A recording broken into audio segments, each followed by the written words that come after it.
Dr. Yoon Tae-ho looked at his computer screen for the 10th time that morning. The message from the outer colony still made no sense to him. A small creature had been found floating in space inside a broken alien ship. The report said it looked like a dragon from old fairy tales. Tae-ho worked at the Seoul Interplanetary Research Institute. He studied alien life forms for a living. In his 20 years of work, he had seen many strange creatures from distant planets.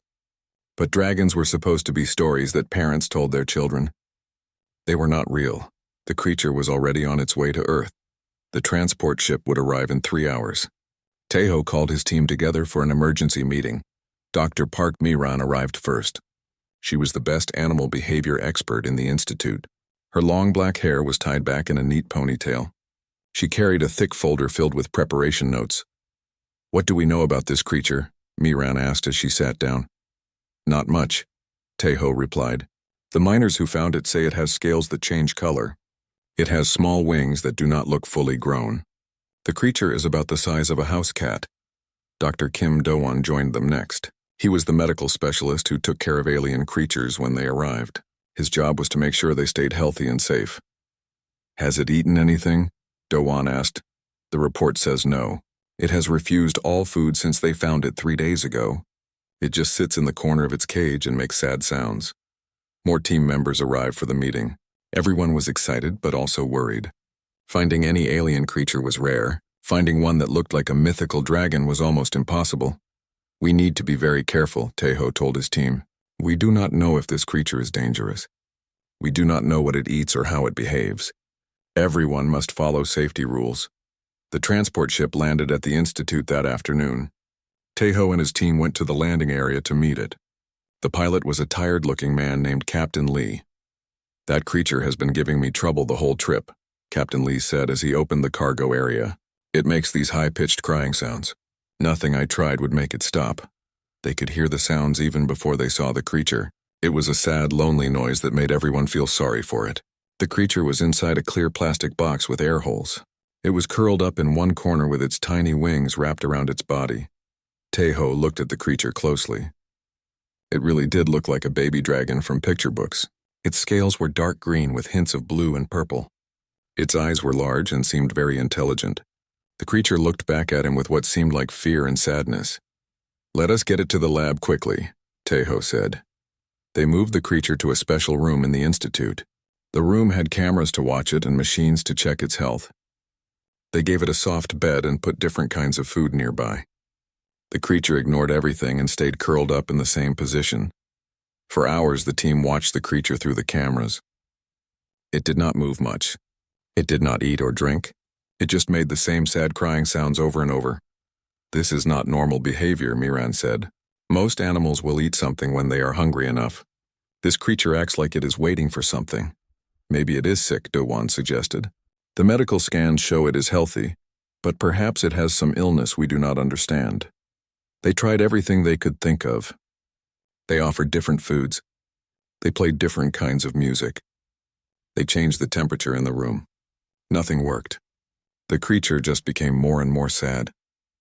Late that night, most of the team went home. Only a few security guards stayed to watch the institute. The night janitor, Lee Hyun-sik, came to work at midnight. He was a quiet man who had worked at the institute for 5 years. He always brought his 8-year-old son Woo-jin with him because he had no one else to watch the boy. Hyun-sik usually let Woo-jin sleep in a small office while he cleaned the buildings. The boy was good and never caused trouble. He liked to read books while his father worked. That night, Woo-jin could not sleep. He heard strange sounds coming from somewhere in the building. They were sad sounds that made him feel worried. He got up from his small bed and followed the sounds through the hallways. The sounds led him to the special laboratory where the alien creature was kept. Woo-jin pressed his face against the glass window and looked inside. He saw the small dragon-like creature curled up in the corner. "Oh, you poor little thing," Woo-jin whispered. "You look so scared and lonely." The creature heard his voice and looked up. For the first time since it arrived, it stopped making the sad crying sounds. It walked slowly toward the window where Woo-jin stood. Woo-jin put his small hand against the glass. The creature put its tiny paw against the glass on the other side, right where Woo-jin's hand was. They looked at each other through the glass for several minutes. "You need a friend, do not you?" Woo-jin said softly. I know how that feels. I get lonely sometimes too. The creature seemed to understand. It made soft, gentle sounds that were very different from the sad cries it had been making. Wu Jin found the door to the laboratory. It was supposed to be locked, but the security guard had forgotten to engage the electronic lock. The boy opened the door carefully and stepped inside. The creature did not run away or act afraid. Instead, it walked right up to Wu Jin and rubbed against his legs like a friendly cat. Wu Jin knelt down and gently petted its scales. They felt warm and smooth. "You are beautiful," Wu Jin told the creature. Are you really a dragon? "I thought dragons were just in storybooks." The creature looked into Wu Jin's eyes and made a soft purring sound. Then it did something that amazed the boy. It climbed up onto his lap and curled up like a sleeping cat. Within minutes, both the boy and the dragon were fast asleep on the laboratory floor. That was how Dr. Tae-ho found them the next morning when he came to check on the creature. He stood in the doorway, unable to believe what he was seeing. The creature that had refused to eat or interact with anyone was sleeping peacefully in the arms of a young human boy. Dr. Tae-ho stared at the sleeping boy and dragon for several minutes. He could not believe what he was seeing. The creature that had been so sad and frightened now looked completely peaceful. Wu Jin slept with a smile on his face, his small arms wrapped gently around the dragon. Tae-ho quietly called the rest of his team. They needed to see this for themselves. Dr. Park Mi-ran arrived first, followed by Dr. Kim Do-won. They all stood in the doorway watching the amazing sight. "How did this happen?" Mi-ran whispered. "The boy must have found his way in here during the night," Tae-ho replied softly. "Look how calm they both are." The dragon opened its large eyes and looked at the scientists. Instead of being afraid like before, it seemed alert but relaxed. It made a soft chirping sound and gently nudged Wu Jin with its nose. Wu Jin woke up slowly. When he saw all the adults watching him, his eyes grew wide with worry. "I'm sorry," he said quickly. "I heard sad sounds and I wanted to help. I did not mean to cause trouble." "It is okay," Tae-ho said gently. "You are not in trouble." "Can you tell us what happened?" Wu Jin sat up carefully, still holding the dragon. The little dragon was so sad. "When I talked to it, it stopped crying. I think it was lonely." Lee Hyun-sik arrived at that moment. He had been looking everywhere for his son. When he saw Wu Jin sitting with the alien creature, his face turned pale with fear. "Wu Jin, get away from that thing right now," Hyun-sik said in a worried voice. "It is okay, Papa," Wu Jin replied. "It will not hurt me. We are friends now." The dragon seemed to understand the fear in Hyun-sik's voice. It moved protectively in front of Wu Jin and made a low warning sound. "Everyone stay calm," Dr. Do-won said. "The creature is protecting the boy, not threatening him." Dr. Choi Yoon-ji arrived next. She was a child psychologist who worked with the families of institute employees. She had been called to help understand what was happening. "This is very unusual," Yoon-ji said as she watched Wu Jin and the dragon. "The creature shows clear attachment behavior. It sees the boy as part of its family group." They decided to test what would happen if they separated Wu Jin and the dragon. 2 security guards gently took the boy to another room, while the scientists stayed with the creature. The moment Wu Jin left the room, the dragon became upset. It ran to the door and scratched at it with its claws. It made loud, high-pitched cries that hurt everyone's ears. The sound was so loud that it made the glass windows shake. In the other room, Wu Jin also became upset. He cried and asked to go back to his dragon friend. The longer they were apart, the more distressed both became. "This is not normal animal behavior," Mi-ran said. "The creature acts like it needs the boy to survive." After only 10 minutes, they brought Wu Jin back to the dragon. The moment they saw each other, both became calm again. The dragon ran to Wu Jin and climbed into his arms. They both seemed relieved and happy. "We cannot separate them," Tae-ho decided. "Whatever bond they have formed, it is very strong." Over the next few days, Wu Jin spent most of his time with the dragon. His father brought him to the institute every day after school. The boy did his homework in the laboratory while the dragon watched. The creature seemed very interested in everything Wu Jin did. Wu Jin named the dragon Hanul, which meant sky in Korean. The name seemed perfect because Hanul's scales changed color like the sky at different times of day. Sometimes they were blue like morning sky. Sometimes they were purple like sunset. Hanul was very intelligent. It learned to understand Korean words quickly. When Wu Jin said sit, Hanul would sit. When he said come, the dragon would come to him. It even learned to play simple games with the boy. The dragon showed amazing protective instincts. When strangers came too close to Wu Jin, Hanul would position itself between them and the boy. It never acted aggressive, but it made its feelings clear. The dragon trusted only a few people completely. These were the scientists who had been kind from the beginning. Dr. Miran noticed that Hanul never fully closed its eyes when Wu Jin was sleeping. Even during deep sleep, the dragon kept one eye slightly open, watching for any danger. It was like having a guardian that never stopped protecting. The bond between boy and dragon affected Wu Jin too. The shy, quiet child became more confident and happy. His teachers at school said he was doing better in his classes. He smiled more and made friends easier. It is like they complete each other, Yunji observed during one of her sessions. The boy gives the dragon emotional security. The dragon gives the boy confidence. Hyunsik slowly accepted the situation. He could see how happy his son was with Hanul. The dragon was gentle and careful around Wu Jin. It never used its claws when they played. It was patient when the boy was learning to care for it. I never thought I would have a dragon in my family, Hyunsik told Taeho one day. But Hanul makes Wu Jin so happy. How can I say no to that? The scientists began documenting everything about the relationship. They recorded how the two communicated. They noted that Hanul seemed to understand Wu Jin's moods. When the boy was sad, the dragon would comfort him. When Wu Jin was excited, Hanul would share his energy. They also discovered that Hanul would not eat unless Wu Jin was present. The dragon had finally started eating, but only when the boy was there to encourage it. Wu Jin would talk to Hanul during mealtimes, and the dragon would eat while listening to his voice. Most amazing of all was how they slept together. Every night Hanul would curl up next to Wu Jin. The dragon would wrap its tail around the boy protectively. Both would sleep more peacefully than they ever had before. The research team realized they were witnessing something incredible. This was not just an alien creature adapting to Earth. This was a true friendship between two very different species. It was beautiful and mysterious at the same time. 3 months had passed since Wu Jin and Hanul first met. Dr. Taeho could hardly believe how much both of them had changed. The small dragon was no longer the size of a house cat. Hanul had grown to the size of a medium dog, and its wings were becoming stronger each day. But the changes in Wu Jin were even more surprising. The 8-year-old boy was solving math problems that should have been impossible for someone his age. His teacher, Mrs. Kim, called Hyun-sik to the school for a meeting. "Your son is doing things I have never seen before," Mrs. Kim told Hyun-sik. "Yesterday he solved a problem that we usually teach in high school. When I asked him how he knew the answer, he said it just felt right in his head." Hyun-sik shared this information with Dr. Taeho and his team. They were already noticing strange things happening at the institute. Wu Jin seemed to understand complex scientific ideas without anyone teaching him. When the scientists talked about their work, the boy would ask questions that showed deep understanding. "It is like his brain is growing faster," Dr. Yunji explained. "But this is not natural human development. Something else is causing these changes." The changes in Hanul were equally mysterious. The dragon could now hover in the air for several minutes without flapping its wings. This should have been impossible according to everything they knew about flight and physics.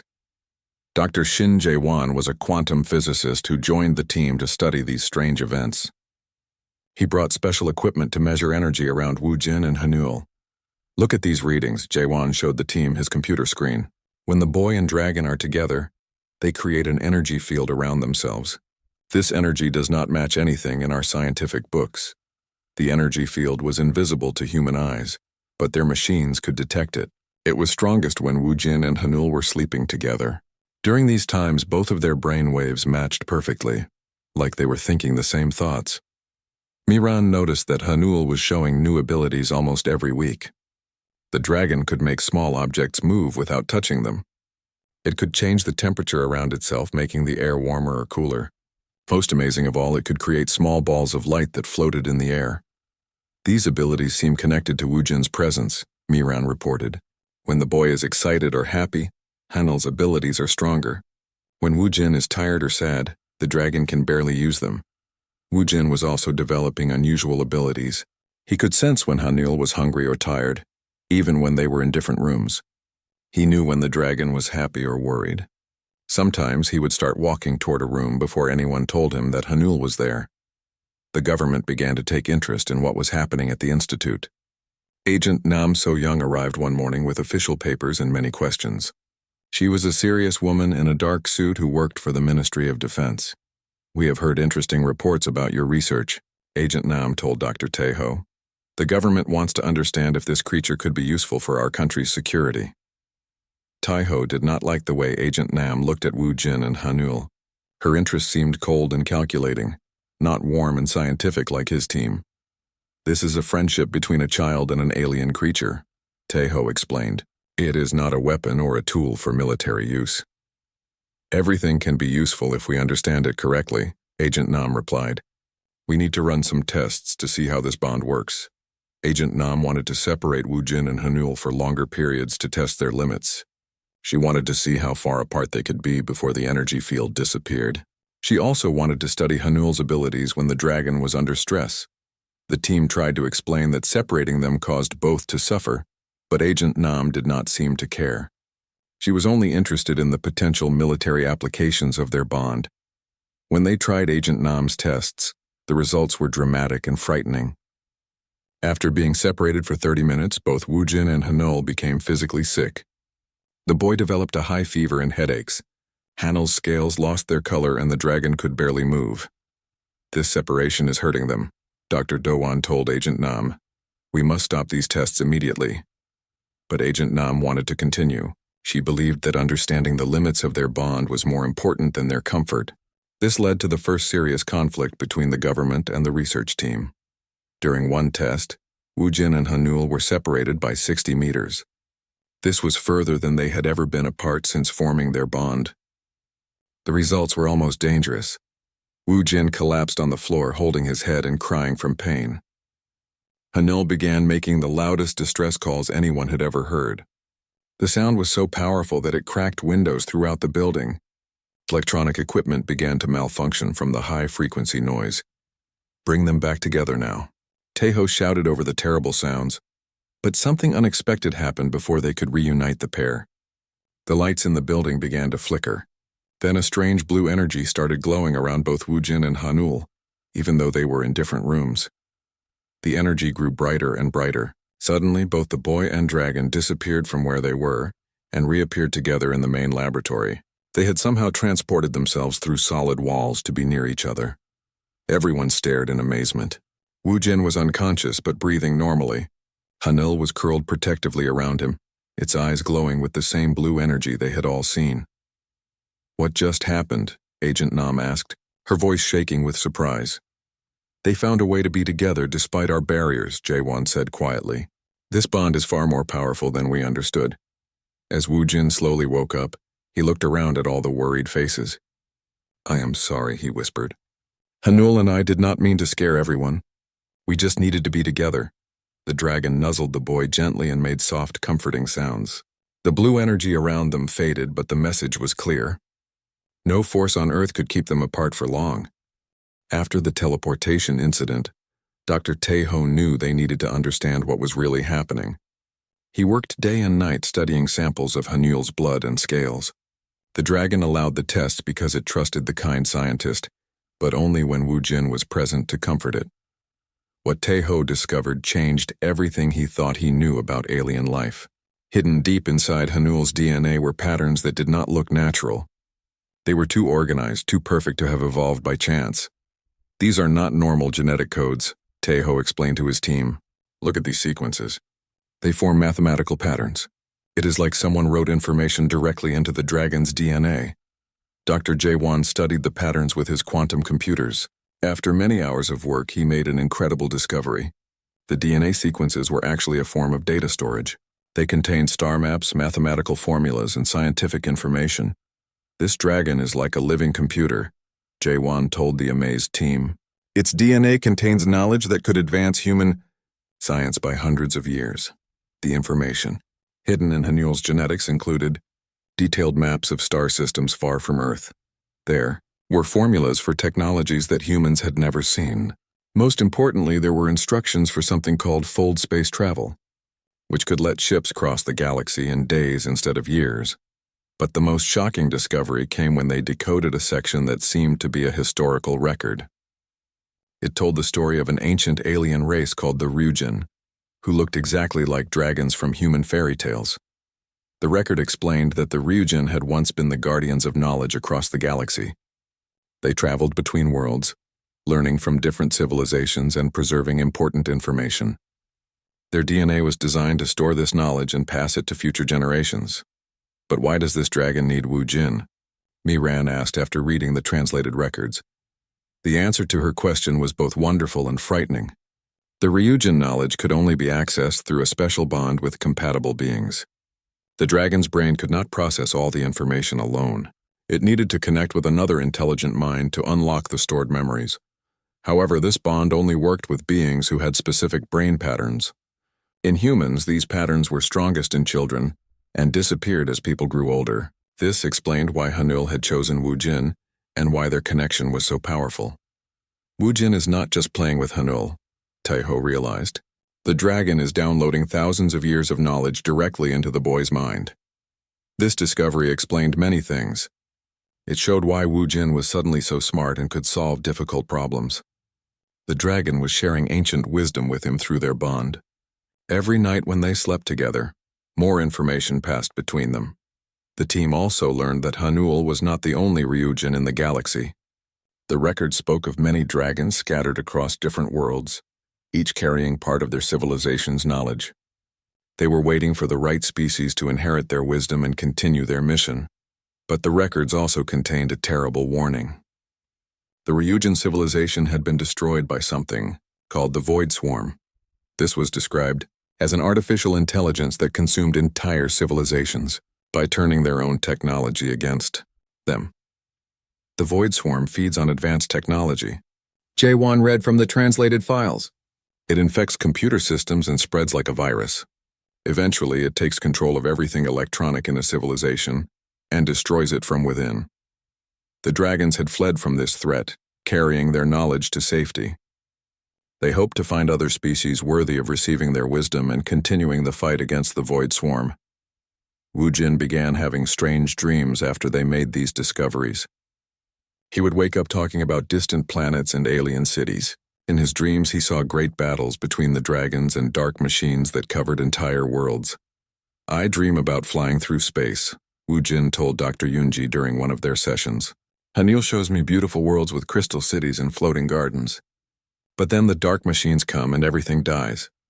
The boy was experiencing the genetic memories stored in Hanul's DNA. Through their bond, he was reliving the history of the Ryujin civilization. This was how the dragons preserved their culture and knowledge for future generations. Agent Nam became very excited when she learned about the advanced technology hidden in the dragon's genetics. She saw weapons and military advantages that could make her country the most powerful on Earth. "We must extract all this information immediately," Agent Nam demanded. "Think of the advanced weapons we could build. Think of the power this could give us." But Dr. Taeho had read enough of the Ryujin records to understand the danger. The Void Swarm had destroyed civilizations that thought like Agent Nam. It had used their desire for powerful weapons to corrupt their technology and destroy them. The dragons did not preserve their knowledge to create weapons, Taeho explained. They saved it to find species that could use wisdom responsibly. If we use their gifts to make war, we might attract the same enemy that destroyed them. The records were clear about one thing. Humanity was being tested. Hanul had not chosen Wu Jin by accident.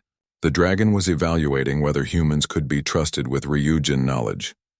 The test was not about human strength or intelligence. It was about human character. Could people show kindness to a frightened alien creature? Could they choose cooperation over conquest? Could they see beyond their own immediate needs? So far, the test results were mixed. Scientists like Taeho and his team had shown kindness and wisdom. They treated Hanul with respect and protected the bond with Wu Jin. But Agent Nam represented humanity's darker side. Her first thought was always about military advantage and national power. She saw the dragon as a resource to exploit, not a friend to cherish. As the days passed, it became clear that humanity would have to make a choice. They could follow Agent Nam's path and try to weaponize the dragon's knowledge, or they could follow Taiho's example and prove themselves worthy of the Ryujin legacy. The fate of both species would depend on which choice humanity made. 1 month after discovering the truth about the Ryujin, Wu Jin woke up screaming from a terrible nightmare. Hanul was curled around him, glowing with worried blue light. The dragon's scales had turned dark purple, a color they had never seen before. "The dark swarm is coming," Wu Jin cried, holding tightly to Hanul. "I can see them in space. Millions of black machines eating everything they find." Dr. Teho rushed to the boy's side. Through their bond, Wu Jin was seeing new memories from deep within Hanul's genetic storage. These were not pleasant memories of beautiful worlds. These were the final days of the Ryujin civilization. "Tell me what you saw," Teho said gently. Wu Jin closed his eyes and described his vision. The void swarm looked like black metal insects but bigger than spaceships. They covered planets like a dark cloud. Everything they touched became part of them. Cities, people, even the dragons turned into machines. Hanul made soft, sad sounds and pressed closer to Wu Jin. The dragon was sharing its people's most painful memories with the boy. Through these visions, Wu Jin was learning why the Ryujin had scattered across the galaxy. "The dragons are not just hiding," Wu Jin continued. "They are looking for someone strong enough to fight back. Someone who can use their knowledge to stop the swarm from destroying more worlds." Dr. Jaewon had been monitoring space communications for weeks. That morning he detected something that made his blood run cold. Long-range sensors had picked up strange signals from the edge of the solar system. The signals match patterns described in the Ryujin records. Jaewon told the emergency team meeting. "I think the void swarm has found our solar system." Agent Nam saw this as an opportunity rather than a threat. "Perfect," she said with a cold smile. "Now the government will understand why we need to weaponize the dragon immediately. We can use its knowledge to build defenses." But Taiho had read more of the Ryujin warnings. Every civilization that tried to fight the void swarm with weapons failed. The swarm learns from each battle and becomes stronger. Military force is exactly what feeds it. The argument between the scientist and Agent Nam grew louder each day. She brought more government officials to the institute. They all wanted to study Hanul and extract its knowledge for military purposes. Dr. Bae Yunho arrived with a team of military scientists. He was a cold man who saw Wu Jin and Hanul as test subjects rather than living beings. His orders were to separate them and study their bond under controlled conditions. "The boy is interfering with our research," Bae told Agent Nam. "We need to isolate the creature so we can access its genetic data without emotional complications." "You cannot separate them," Teho protested. "We have seen what happens. Both suffer when they are apart." "Their comfort is not important," Bae replied. "National security comes first." That night, while Hyun-sik was sleeping, military guards quietly entered the institute. They planned to move Hanul to a secret government facility where they could study it without interruption. But Hanul sensed the danger before the guards reached the laboratory. The dragon's protective instincts activated and something incredible happened. A barrier of pure energy formed around the entire institute building. The barrier looked like a dome of blue light stretching from the ground to high above the roof. Nothing could get in or out. Cars could not drive through it. People could not walk through it. Even radio signals could not pass through the barrier. Inside the building, Wu Jin woke up with glowing blue eyes. He was no longer just a 9-year-old boy. The Ryujin knowledge flowing through him had activated something deep in his mind. "Hanul is protecting everyone," Wu Jin said in a voice that sounded older and wiser than his years. "The barrier will keep the bad people away from us." Agent Nam and Dr. Bae were trapped inside the building with everyone else. They tried everything to break through the barrier, but their weapons and tools had no effect. The energy dome was too strong for human technology. "Turn off this barrier immediately," Agent Nam demanded. "I cannot control it," Wu Jin replied calmly. "Hanul is very scared. When dragons are frightened, they protect their family. The barrier will stay until Hanul feels safe again." Through the barrier, they could see military vehicles surrounding the building. Soldiers with weapons were trying to find a way inside. News helicopters circled overhead, broadcasting the strange event to the whole world. Dr. Teho realized this was the moment of truth. Humanity's response to this situation would determine whether they passed or failed the Ryujin test. "This is not about the dragon being dangerous," Teho explained to Agent Nam. "This is about trust. Hanul trusted us to be kind and peaceful. Instead, you brought soldiers and weapons." Inside the barrier, something beautiful began to happen. The Ryujin knowledge flowing through Wu Jin started to manifest in physical ways. Plants in the building began to grow faster and healthier. Broken equipment started to repair itself. People who had been feeling sick suddenly felt better. "The dragon's power is not meant for war," Miran observed. It is meant for healing and growth. Look how everything around us is getting better. Hanul had grown larger in the past month. It was now the size of a pony, with wings strong enough to carry Wu Jin. Its scales shimmered with colors that had no names in human language. The dragon spoke for the first time that anyone could remember. Its voice was like music mixed with the sound of wind through trees. "The test is not finished," Hanul said in perfect Korean. "Your species must choose. Will you use our gifts to create or to destroy?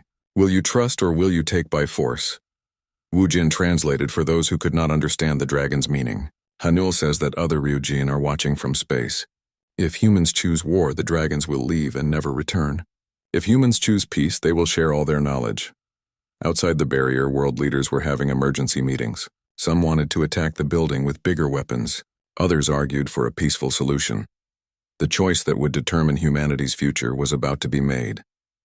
The energy barrier around the Seoul Interplanetary Research Institute had been active for 3 days. News crews from every country pointed their cameras at the glowing dome. Inside, Wu Jin and Hanul waited calmly while the world outside argued about what to do. President Kang Min-soo of the Korean Federation called an emergency meeting of world leaders. Representatives from every major country joined the video conference. The topic was simple but world-changing. How should humanity respond to the dragon crisis? "We have a creature with incredible power, holding our scientists hostage," said General Roberts from the American military. "We should use all available force to break through that barrier and capture it." "That approach has already failed," President Kang replied. "Our weapons cannot penetrate the barrier. We need a different solution." Prime Minister Chen from the European Alliance agreed. "Perhaps we should try talking to them. The dragon and boy have not hurt anyone. They are just protecting themselves." While world leaders debated, Dr. Tae-ho made a bold decision. He asked Wu Jin if the boy could speak to the world leaders directly. The idea seemed crazy, but Wu Jin was no longer just a normal child. The Ryujin knowledge had made him wise beyond his years. "I will try to help them understand," Wu Jin said quietly. But adults do not always listen to children, even when children know important things. They set up a video connection from inside the barrier to the emergency meeting. World leaders stared at their screens as a 10-year-old boy appeared, sitting calmly next to a dragon that sparkled like a living jewel. "Hello, everyone," Wu Jin said politely. "My name is Wu Jin, and this is my friend Hanul. We did not mean to cause trouble. We are just scared of the people with weapons." President Kang spoke first. "Wu Jin, we understand you have formed a special friendship with this creature, but many people are worried about the power it has shown. Can you help us understand what is happening?" Wu Jin looked at Hanul, who nodded encouragingly. "Hanul and the other dragons are not from this world. They come from a civilization that was destroyed by evil machines called the Void Swarm. The dragons saved their most important knowledge and have been looking for good people to share it with." "What kind of knowledge?" asked Dr. Martinez, the head of the Global Science Council. "Ways to heal sickness that cannot be cured now. Ways to grow food in places where nothing can grow. Ways to travel between stars without taking years. Ways to make energy that never runs out and never hurts the environment." The room fell silent as leaders realized what the boy was describing. This knowledge could solve every major problem facing humanity: hunger, disease, energy shortages, and the isolation of being trapped in one solar system. "Why should we trust these dragons?" General Roberts asked suspiciously. "How do we know this is not some kind of trick to make us vulnerable?" Hanul spoke, and Wu Jin translated the musical words. "Hanul says that trust must be earned on both sides. The dragons have been watching humans for many years. Some humans are kind and peaceful, like Dr. Tae-ho and his team. Others think only of weapons and power. The dragons will only share their gifts with people who prove they want to help others, not hurt them," Wu Jin continued. "If humans choose to use dragon knowledge to make weapons and fight wars, the dragons will leave and never come back." Chancellor Müller from the German Federation raised an important question. "What happens if we do not accept this offer?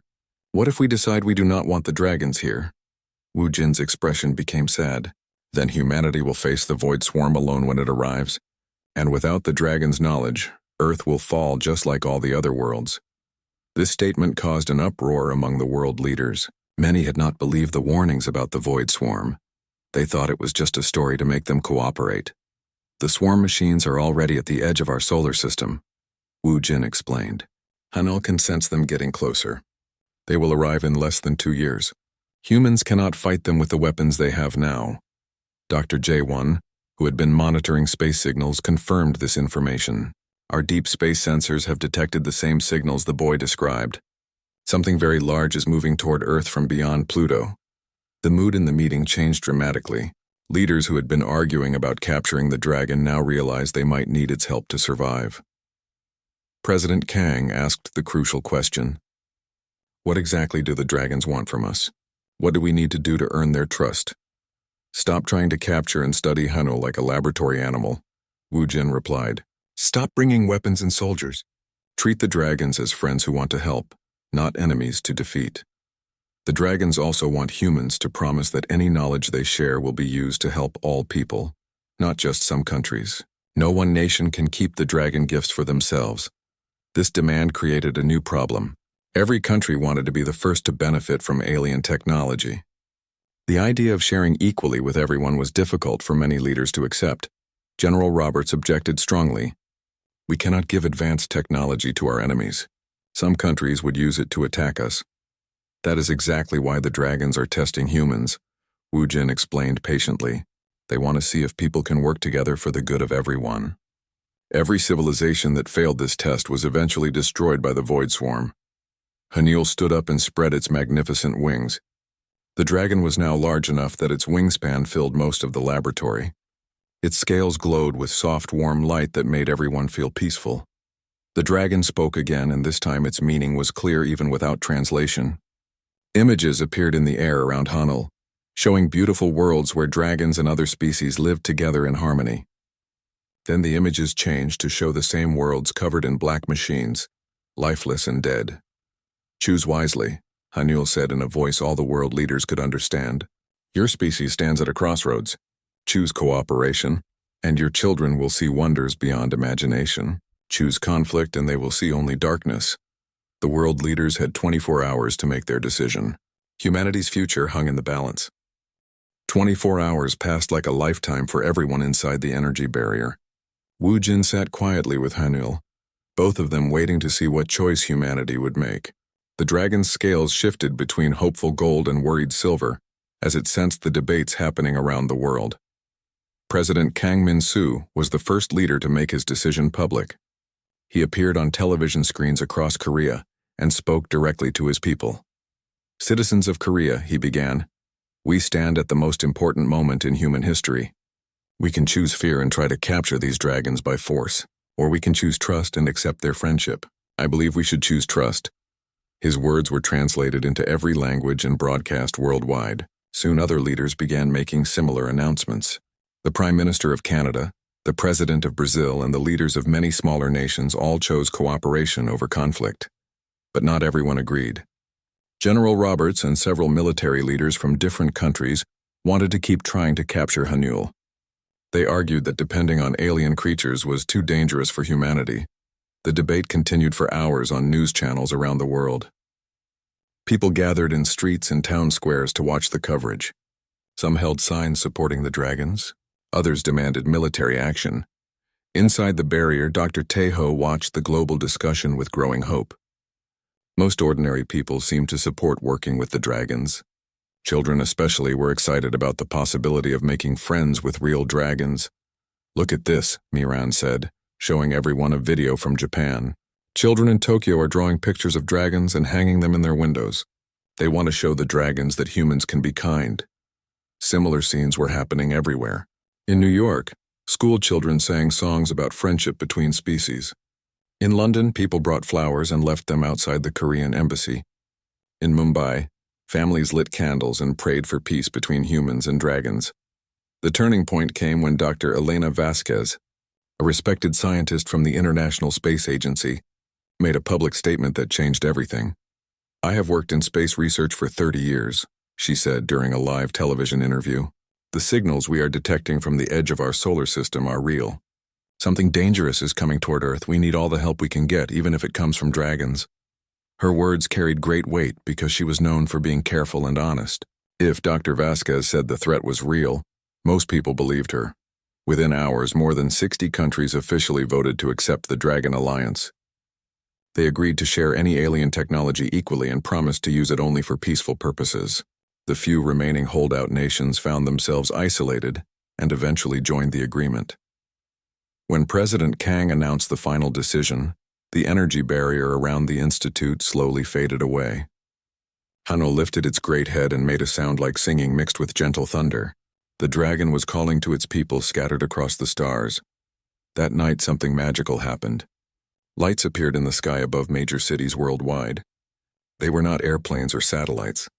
They were dragons returning to Earth after hiding in deep space for months. Each dragon was different.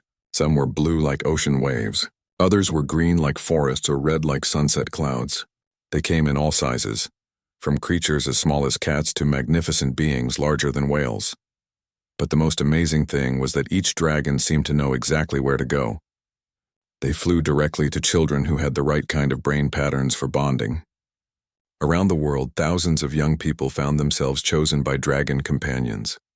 In a small town in Ireland, a shy girl named Awif discovered a silver dragon waiting in her backyard. In a village in Kenya, a boy named Keone was greeted by a dragon with scales that sparkled like stars.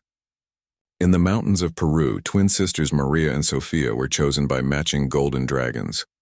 The bonding process could not be forced or rushed. The dragons chose carefully, looking for children who showed kindness, curiosity, and the ability to see beyond fear. Not every child was chosen, and that was okay. The dragons needed partners who could handle the responsibility of sharing ancient knowledge. Wu Jin became the first official human Rujin ambassador. At age 10, he was perhaps the youngest diplomat in history. His job was to help other newly bonded pairs learn how to work together safely. A new international organization was created called the Institute for Interspecies Cooperation. Dr. Tai Ho became its first director, and the Seoul facility became its headquarters. Scientists from every country came to study the peaceful partnership between humans and dragons. The dragons began sharing their knowledge slowly and carefully. They taught humans how to grow crops that could survive in damaged soil. They showed doctors how to heal diseases that had puzzled medical science for centuries. They shared technologies for clean energy that did not harm the environment. Most importantly, they helped humanity prepare for the coming of the Void Swarm. The dragons taught human engineers how to build defensive systems that could protect planets without causing harm to other living things. Hanul, now the size of a horse with wings that could carry both itself and Wu Jin across continents, became the spokesperson for all dragons on Earth. Through its bond with Wu Jin, it helped establish communication between the Dragon Council and human governments. 3 years later, when Wu Jin was 13 years old, the first signs of the Void Swarm appeared at the edge of the solar system. But humanity was ready, working together with their dragon partners.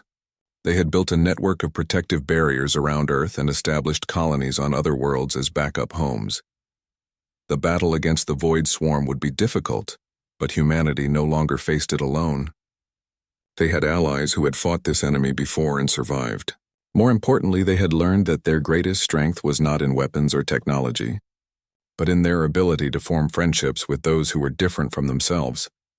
Lee Hyun-sik watched his son fly through the clouds on Hanul's back, both of them laughing with pure joy. He smiled, remembering the scared little dragon he had first seen curled up with his boy. Who could have imagined that one frightened creature seeking comfort would change the entire future of humanity?